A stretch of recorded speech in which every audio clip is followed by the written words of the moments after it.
Do you feel that the rhythm of your speech is somewhat off when you speak English, but you don't really know why? One problem may be compound nouns.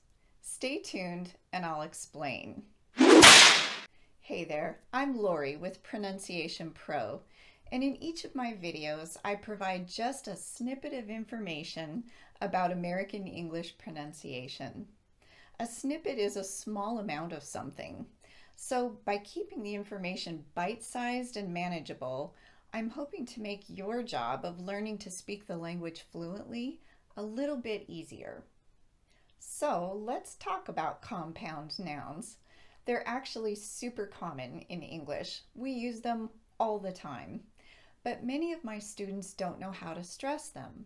So this affects the rhythm of their speech and makes it sound foreign to native speakers.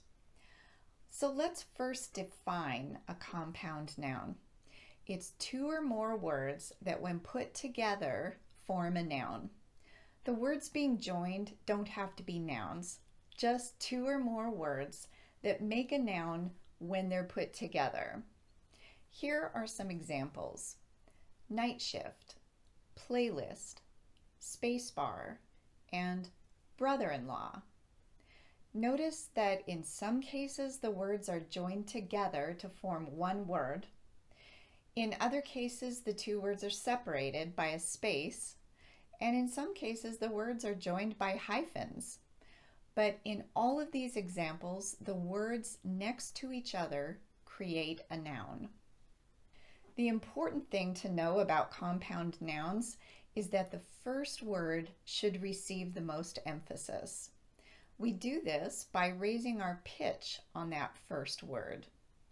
Listen again to how I say those four examples I mentioned earlier.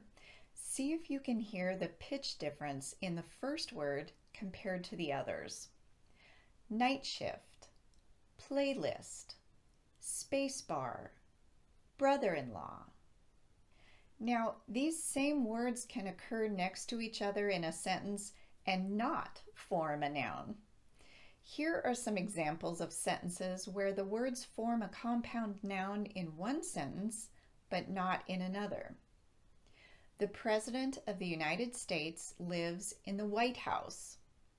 So this is not just any White House, it's the White House, a very specific place in Washington, D.C.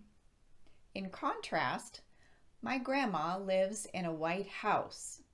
Here, white is simply an adjective describing the color of my grandma's house, and there are lots of white houses all over the country, so it's not a specific noun. Here's another one. I get a headache on a regular basis. A headache is a thing, so it's a noun, but loud noises make my head ache even more. Now, head is the noun, and ache is the action of that noun. And here's a final example. That spot is their favorite hangout.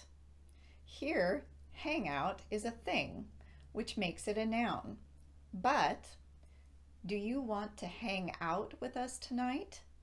Here, hang out is being used as a verb. Now, if you've been following my other videos, you know that there are almost always exceptions to the rules in English. I've noticed that in two-word phrases where being is the second word, native speakers tend to stress being instead of the first word. Here are two examples of that: well-being and human being. Let me give you an example sentence for each of those. It's important to my well-being to get 8 hours of sleep at night. And he's an exceptionally kind human being. There may be other examples that I haven't thought of, so if you think of any, let me know in the comments section. These exceptions are pretty rare though, so you can safely assume that if two or more words are being joined to form a noun, you should emphasize the first word by slightly raising your pitch. If you found this information helpful, please like my video and subscribe to my channel. I'll be releasing new content on a regular basis to help you achieve that American English sound one small skill at a time. And if you'd like to address your pronunciation in a more in-depth manner, please check out our program, Pronunciation Pro. We offer several different packages to fit any learning style, from self-study to audio and written trainer feedback to live video sessions with a trainer. So happy practicing, and I'll see you in the next video.